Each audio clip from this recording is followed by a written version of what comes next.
చర్చకి సిద్ధమని ప్రభుత్వం చెప్తుంది, ఇది చర్చించాలని విపక్షం అంట. ఇదే ప్రతిసారి జరిగేది. అందరూ చదువుకున్నటువంటి వాళ్ళ ఎదురుగుండా ఆడేటటువంటి ఒక జూదం, మాస్ జూదం.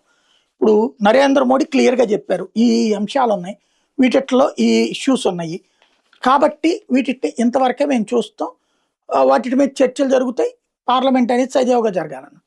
బట్ మల్లికార్జున ఖర్గే వీళ్ళందరూ కూర్చుంటారు, దాని మీద చర్చ జరగాలి, దీని మీద చర్చ జరగాలంట. నిజంగా అయితే గనక నీటి మీద చర్చ జరగాలి, ఇథనాల్ మీదన చర్చ జరగాలి, అట్లాగే ఈ ప్రతి అంశం మీదన ప్రతిపక్షం కోరుకునే చర్చ జరగాలని మనం కూడా కోరుకుందాం. ఆ చర్చ 2 గంటల 3 గంటల ఒక రోజంతా చేసుకుంటారు, చేసుకోండి. కానీ అరుపులు, కేకలు, నినాదాలతో సభల్ని స్తంభింపజేసి మేం కోరుకునేది ప్రజాస్వామ్యం అది కాదు. చర్చలకి ప్రభుత్వము సిద్ధపడాలి, గొడవలు ఆపేసి ఆ చర్చలు ఎక్కడెక్కడో తేల్చుకోవాల్సిన బాధ్యత విపక్షం మీద. లేకపోతే ప్రజాస్వామ్యంలో ఈ నోరున్నోడి స్వామ్యం కింద మారుతుంది, బిల్లులు ఎట్టగా ఆమోదం పొందిపోతాయి. ఫైనల్గా నష్టపోయేది ఏంటి? ప్రజాస్వామ్యం.